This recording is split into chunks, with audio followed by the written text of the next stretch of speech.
আমরা 16 বছরের ফ্যাসিস্ট সরকার অবসান ঘটিয়েছি। একদিনের জন্য সচিবালয় ঘেরাও করিনি, কারণ পুরো রাষ্ট্র কাঠামোই সচিবালয় থেকে পরিচালিত হয়। আমি যদি এই রাষ্ট্র কাঠামোর গলা চেপে ধরি, তাহলে রাষ্ট্র চলবে কিভাবে? আমার ডিসিশনগুলো মেক হবে কিভাবে? আমার পলিসিগুলো বাস্তবায়ন হবে কিভাবে? এগুলো চিন্তা না করে তারা সেই সকাল থেকে শুরু করে রাত 10টা পর্যন্ত চারপাশে এটি অবরোধ করে রেখেছে। আমরা এসেছি তাদের হয়ে কথা বলতে। আমরা তাদের একাধিক দলকে নিয়ে এসেছি, একবার 7 জনের দলকে নিয়ে এসেছি, একবার 17 জনের দলকে নিয়ে এসেছি।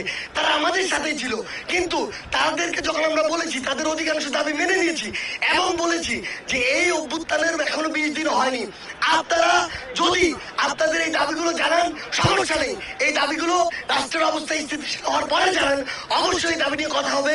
আপনাদের দাবিগুলো যৌক্তিক যদি হয়, আমরা সেগুলো অবশ্যই মেনে নেওয়ার জন্য যা করার আমরা আমাদের পক্ষ থেকে করবো। কিন্তু তারা আজকে সকালে এখানে ঘেরাও করেছে, আজকে তাদের সকল দাবি মানতে হবে, হোক যৌক্তিক হোক অযৌক্তিক।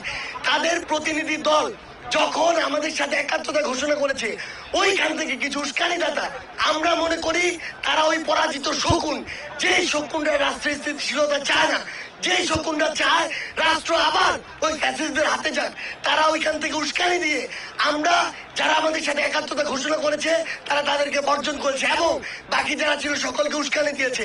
আমাদের কাছে মনে হয়েছে এটি একটি বৃহৎ পরিকল্পনার অংশ।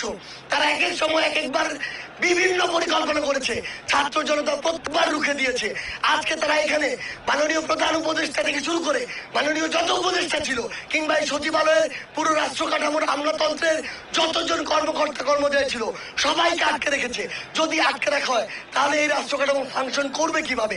আলটিমেটলি তাদের উদ্দেশ্য ছিল এই রাষ্ট্র কাঠামোর ফাংশনটিকে বন্ধ করা। কিন্তু তারা ভুলে গিয়েছে যে এই ছাত্র জনতা আজকে থেকে কয়েকদিন আগে 16 বছরের ফ্যাসিস্টকে গলা ধরে নামিয়েছে, পতন করিয়েছে, দেশ থেকে বিতাড়িত করেছে। তারা কয়েকশো আর কয়েক হাজার এসে মনে করছে ছাত্র জনতা মনে ঘুমিয়ে পড়েছে। তাদেরকে আমরা স্পষ্ট করে বলে দিতে চাই, আর যদি সচিবালয়ের আশেপাশে এরকম কোন নরপিশাচকে আমরা দেখি যারা রাষ্ট্র কাঠামোকে ব্যাহত করতে চাইবে, তাহলে সচিবালয়ের আশেপাশে তাদের কোনো অস্তিত্ব থাকবে না। আমরা স্পষ্ট করে বলে দিতে চাই, আপনাদের যদি কোনো দাবি থাকে রাষ্ট্র আগে স্থিতিশীল অবস্থা আসুক, আপনাদের যৌক্তিক দাবি নিয়ে যে লজিক্যাল ওয়ে গুলো রয়েছে সেই ওয়েটা আপনারা অ্যাপ্রোচ করুন। তারপরে যদি আপনাদের যৌক্তিক দাবি না মানে হয়, তাহলে আমরা যারা আছি আমরা আপনাদের সাথে দাঁড়াবো। কিন্তু আজকে যারা এই চক্রান্ত করেছে, আমরা স্পষ্ট করে বলি তারা আনসার বাহিনীর সদস্য নয়, তারা চক্রান্তকারী। তাদের বিচারের জন্য যা করা দরকার আমরা তাই করবো। তারা যদি সৎ পথে আমাদের সাথে আলোচনার টেবিলে বসে একটি ফলাফল প্রত্যাশা করতো, আমরা সহযোগিতা করতাম। কিন্তু তারা যখন আমাদের ভাইদের গায়ে হাত তুলেছে, ওদেরকে যেখান থেকে হোক খুঁজে বের করে ওই কারো হাতগুলো ভেঙে দেওয়া সরকারের দায়িত্ব, সকলের দায়িত্ব। আমরা তাদের জায়গা থেকে স্পষ্ট করে বলি, তাদের বিচার না হওয়া পর্যন্ত ছাত্র জনতা তাদের খোঁজে সবসময় সজাগ থাকবে।